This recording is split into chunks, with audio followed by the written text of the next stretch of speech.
Assalamualaikum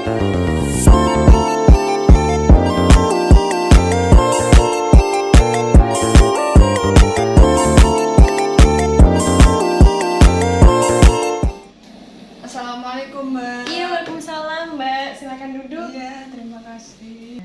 Sebelumnya ini Mbak yang kemarin WA saya ya? Iya, betul. Oke, perkenalkan nama saya Maya Aureli Aminatus Sada, bisa dipanggil Maya. Untuk Mbaknya sendiri? Oh iya, nama saya Deswika, bisa dipanggil Vika Mbak. Oke, Mbak Vika. Sebelumnya Mbak Vika ini datang sendiri nih, Iya. tanpa dianterin atau bagaimana gitu? Saya datang sendiri kebetulan. Oh, dari mana Mbak Vika? Saya dari Sragen. Oh, dari Sragen. Iya. Oke. Sebelumnya sekolah di mana ini? Saya sekolah di Sumberlawang. Oh, Sumberlawang. Berarti ini pulang sekolah ya? Iya. Oh iya, di Sumberlawang jauh juga ya? Iya. Jauh juga sih, bener. Sebelumnya Mbak Vika kelas berapa ini? Saya kelas 2 SMA Mbak. Oh, kelas 2 SMA. Oke, temannya banyak ya di sana ya pasti Iya. ya? Tahun besok udah mulai ujian-ujian nih pasti. Iya. Sebelumnya kedatangannya Mbak Vika ke sini kemarin bilang mau memecahkan permasalahannya Mbak Vika yang sedang dialami pada saat ini. Iya, betul. Saya ingin memecahkan masalah yang saya alami selama ini. Oh, oke. Sebelumnya Mbak Vika ini sudah pernah melaksanakan proses konseling atau belum? Oh, belum pernah.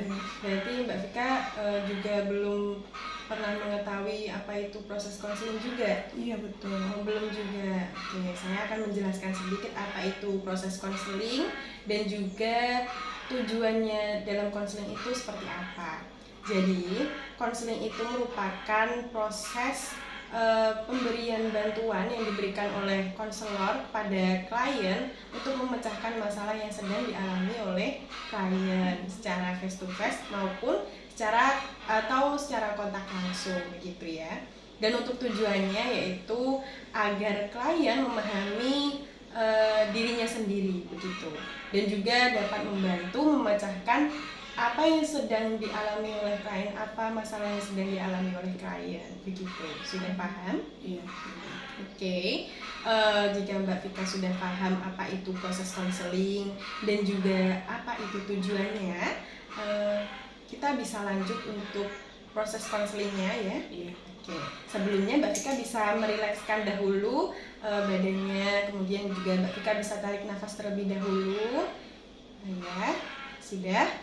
Oke, Mbak Vika bisa menjelaskan apa permasalahan yang sedang Mbak Vika alami. Karena di dalam proses konseling ini sebelumnya ada beberapa asas, terutama asas keterbukaan dan juga asas kerahasiaan. Di dalam asas keterbukaan ini, Mbak Vika bisa mengungkapkan segala permasalahan yang sedang Mbak Vika alami tanpa ditutup-tutupi agar proses konselingnya itu berjalan dengan lancar dan juga tujuannya itu tercapai. Kemudian ada asas kerahasiaan yang dimana di dalam asas kerahasiaan itu segala permasalahan yang ada dalam diri Mbak Vika tidak akan diungkapkan kepada orang lain, baik itu keluarga Mbak Vika, baik itu teman dekat Mbak Vika, itu tidak akan diungkapkan oleh mereka karena di dalam proses konseling itu ada asas kerahasiaan tersebut. Jadi Mbak Vika sudah paham ya apa tadi proses konseling, kemudian apa tadi tujuannya konseling, kemudian ada asas apa aja sih di dalam konseling, begitu Mbak Vika sudah paham? Oke. Baik, karena Mbak Vika juga sudah rileks, juga saya sudah menjelaskan apa itu konseling dan juga beberapa asasnya. Mbak Vika bisa mulai menceritakan permasalahan yang sedang dialami oleh Mbak Vika saat ini. Iya Mbak, saya punya masalah itu, saya punya perasaan takut ketika menolak sesuatu ajakan ataupun orang ketika minta tolong terhadap saya takut untuk menolaknya. Saya takut orang itu akan kecewa atau marah terhadap saya. Saya memiliki rasa takut tentang itu.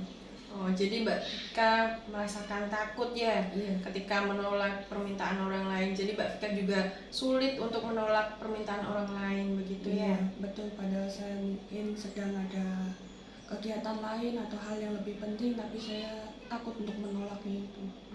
Mbak Vika memiliki perasaan yang takut kayak gitu. Iya. Ketika walaupun Mbak Vika ini sebenarnya juga memiliki kesibukannya sendiri, Iya, atau kepentingannya betul. sendiri, tapi nggak bisa menolak permintaan orang lain, Iya, begitu betul. ya. Oke, kenapa sih Mbak Vika ini merasa takut menolak permintaan orang lain tersebut? Padahal kan Mbak Vika pada saat itu memiliki kepentingannya sendiri, memiliki kesibukannya sendiri. Kenapa Mbak Vika merasakan takut ketika menolak permintaan itu? Bisa dijelaskan Mbak Vika? Tidak tahu, karena saya merasa tertekan saja Mbak. Kalau saya menolak, nanti orang-orang akan kecewa atau mungkin akan marah terhadap saya, dan saya malah memiliki tertekan terhadap itu. Oh iya, jadi Mbak Vika merasa tertekan begitu ya? Iya. Merasa kecewa juga? Iya, betul. Merasa mereka tuh membutuhkan saya tapi saya tidak bisa membantu. Baik, jadi merasa mereka takutnya mereka kecewa ya sama Mbak Iya, Vika, betul. karena mereka kan minta tolong kepada Mbak Vika, tapi Mbak Vika malah menolaknya, terus Iya. takutnya mereka kecewa, Iya, begitu betul. ya. Oke, jadi permasalahan Mbak Vika di sini, Mbak Vika sulit untuk menolak permintaan orang lain. Iya. Karena takut mereka itu kecewa kepada Mbak Vika. Iya, betul. Oke, selanjutnya dalam proses konseling ini saya akan memberikan salah satu teknik dalam pendekatan behavioristik, yaitu teknik modeling.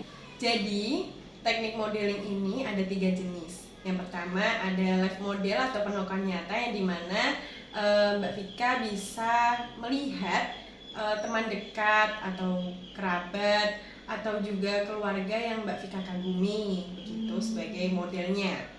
Oke, yang kedua ada model simbolik. Jadi di situ Mbak Vika bisa melihat film atau juga video atau media audio visual untuk sebagai modelnya, begitu.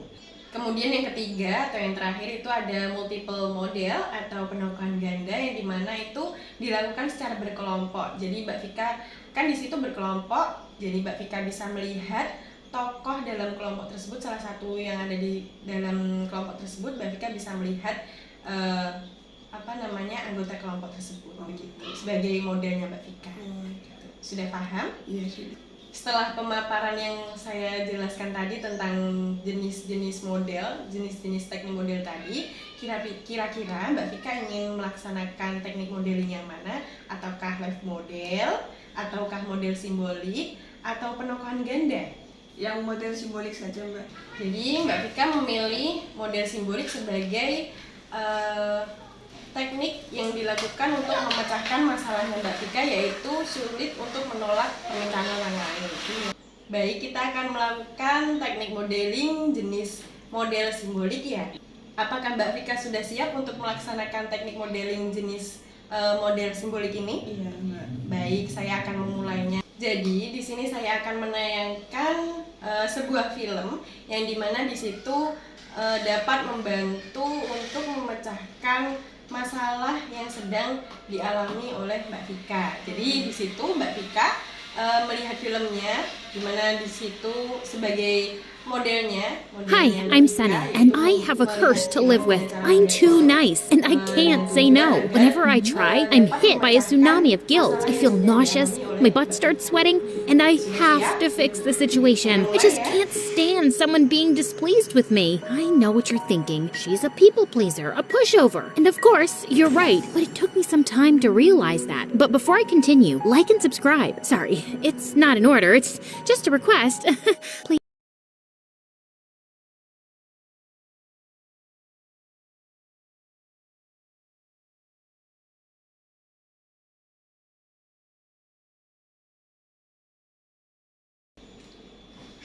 Baik, setelah saya tadi memberikan filmnya tadi kepada Mbak Vika dan juga Mbak Vika sudah menontonnya, apa yang dapat Mbak Vika dapatkan dari film yang sudah saya tayangkan tadi? Ya, saya sudah bisa merasa lebih tenang, dan juga saya sudah bisa lebih berani untuk mengambil keputusan ketika saya memang tidak bisa untuk membantu. Saya sudah berani untuk menolaknya secara halus, dan juga saya bisa lebih tenang sekarang dan tidak memiliki tertekanan apapun.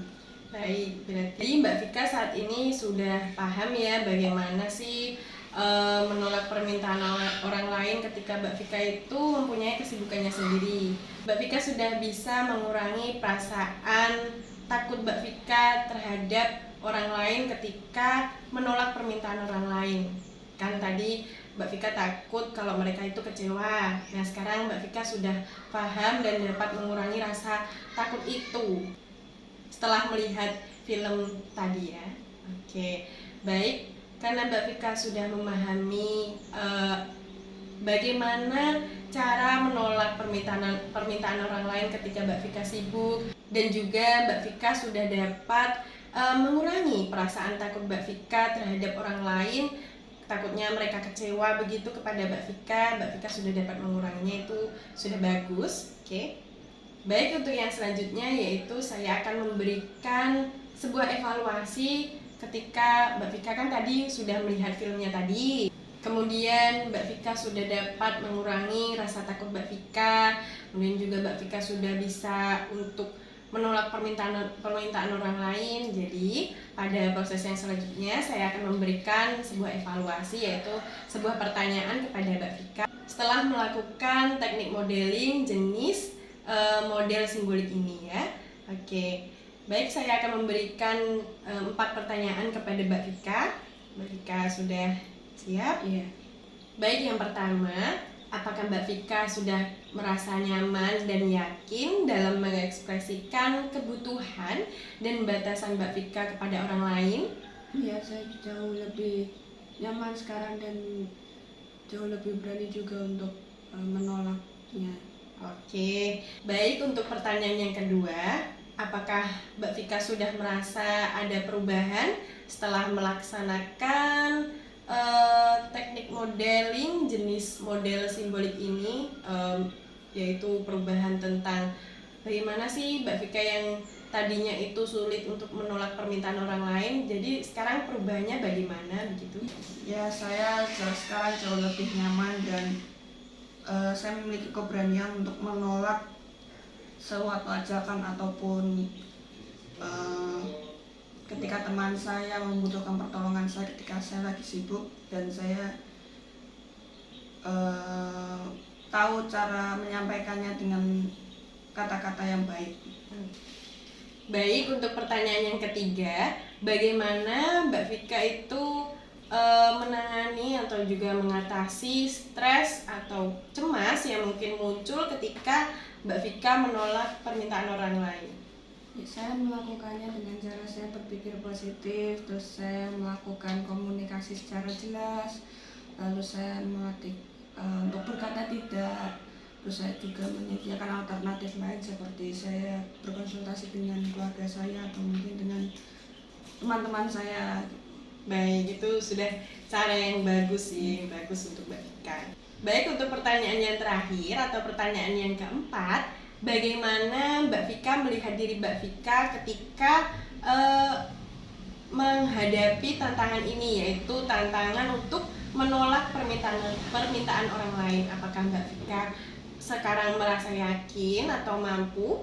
Iya, saya merasa lebih yakin dan saya merasa lebih berani untuk menolaknya. Bagus sekali Mbak Vika. Itu sebuah pencapaian dan juga berarti tujuan konseling kita pada hari ini berhasil, yaitu Mbak Vika sudah dapat menolak permintaan orang lain dengan cara yang halus, dengan cara yang baik, tanpa merasa takut kalau mereka itu akan kecewa kepada Mbak Vika bahwa Mbak Vika sudah menolak permintaan mereka. Baik, untuk yang selanjutnya, apakah Mbak Vika ada pertanyaan atau mungkin Mbak Vika masih merasakan bingung atau mungkin ada yang masih Mbak Vika ingin ungkapkan kepada saya? Tidak Mbak, saya sudah jauh merasa lebih baik. Baik, jika Mbak Vika sudah tidak ada pertanyaan dan juga Mbak Vika sudah merasa jauh lebih baik dari yang sebelumnya, kita akhiri sesi konseling pada hari ini ya. Iya. Baik, sebelumnya terima kasih Mbak Vika sudah mau mengungkapkan apa permasalahan yang Mbak Vika alami kepada saya secara terbuka tanpa ada ditutup-tutupi, sehingga tujuan konseling pada hari ini dapat berjalan dengan lancar dan juga tujuannya tercapai. Terima kasih sebelumnya. Terima kasih juga Mbak. Kalau begitu saya pamit terlebih dahulu ya Mbak ya. Iya Mbak Vika, terima kasih ya. Iya. Ya, baik. Assalamualaikum. Iya, waalaikumsalam.